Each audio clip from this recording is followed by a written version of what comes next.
Good evening, ladies and gentlemen, whiskey drinkers of all ages, sizes, colors, genders, wherever you reside on the planet. I thought it was only fair after the last video I did of the independent bottling of the Bunnahabhain, which was spectacularly different than what the regular offering is. Sorry for me being in the bathroom. I'm on vacation in Maine with my long-suffering girlfriend, Kathleen. And I wanted to bang this video out, and she's sleeping, and I didn't want to wake her up. So here we are in the shitter of the hotel in Wells, Maine. But I thought it was only fair that I do a proper review of Bunnahabhain. I've done the story there before. Obviously, I did, my last video was an independent bottling of Bunnahabhain. Well, here is the Bunnahabhain 12 proper. Now, Bunnahabhain is a very individual distillery. It's an Islay distillery.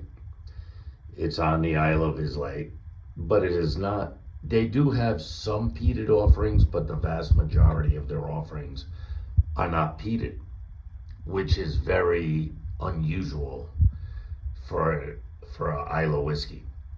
And Bunnahabhain has long been one of my favorite. This Bunnahabhain 12 has been a favorite of mine for well over a decade or more, maybe even a couple decades.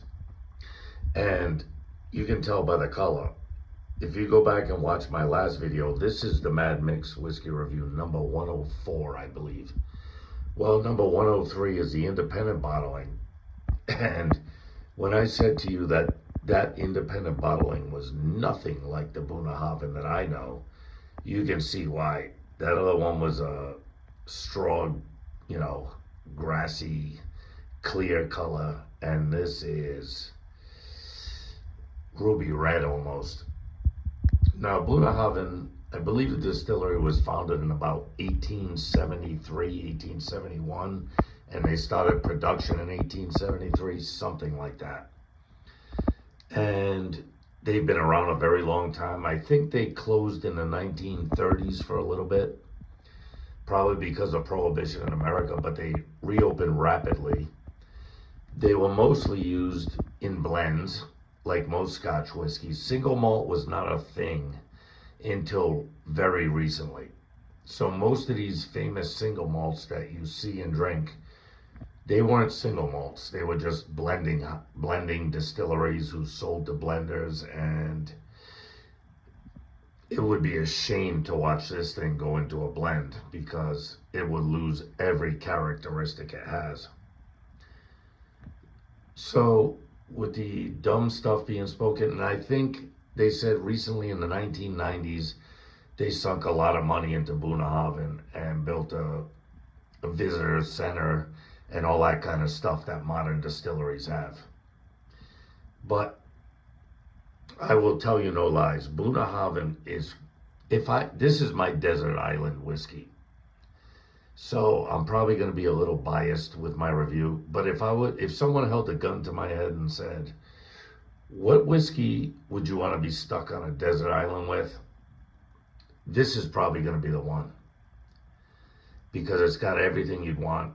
Or everything I'd want, I'm sorry. Everything I'd want in a whiskey. So with all this nonsense being spoken, here's the Micks whiskey review, number 104, I believe it is, something like that. I'll get it right in the title card. You guys know me. Let's get the big fat Irish snout right up in this Scotch. Oh, it's just sweet right off the rip. It's sweet. It's sweet, it's fruit.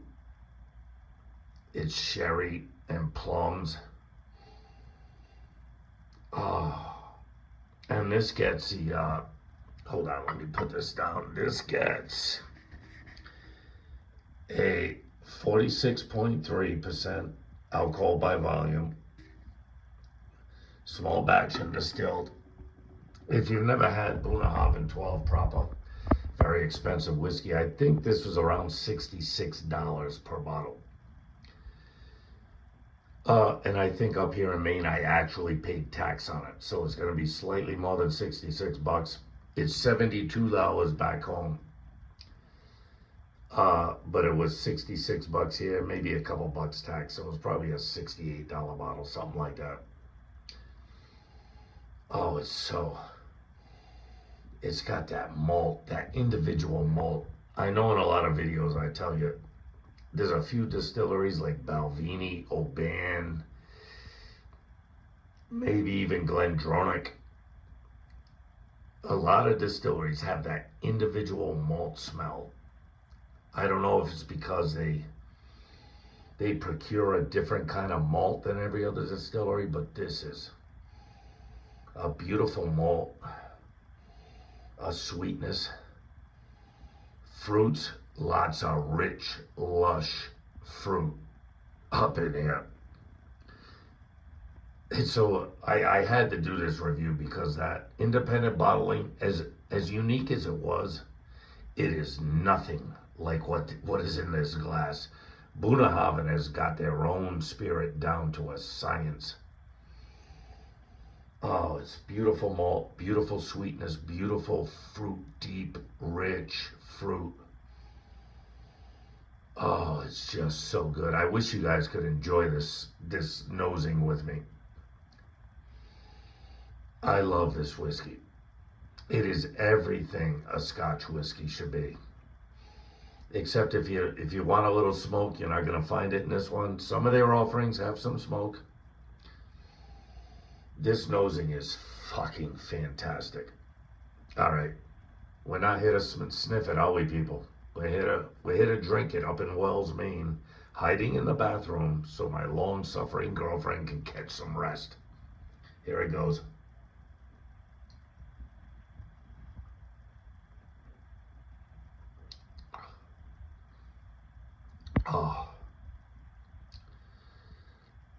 Oh, it's everything on the palate that the nose has to offer. Is malt up front, not strong.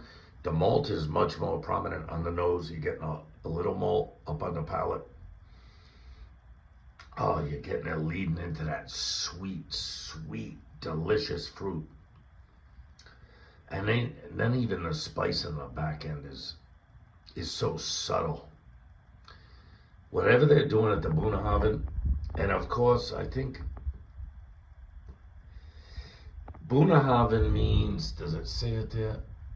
Bunnahabhain means something like the gentle harbor or the mouth of the harbor or something like that. Something like that. All this Scotch Gaelic means something. Whenever you see a Scotch whiskey, its name means something. Glen means valley of. Well, I think Bunnahabhain means the gentle harbor or the gentle mouth of the harbor, something like that. You'd have to look it up. But it's something close to that. You get the idea. Oh my God, the nose. People, the nose. It's just fruit. Fruit and malt, gentle malt and deep, rich fruit. Yeah, all that. That independent bottling did not do any justice to Bunnahabhain now that I've had another bottle of this 12. I haven't had a bottle in quite a while because it's very expensive. Oh, that nose is just magnificent. One more sip, we'll wrap it up. Let's go.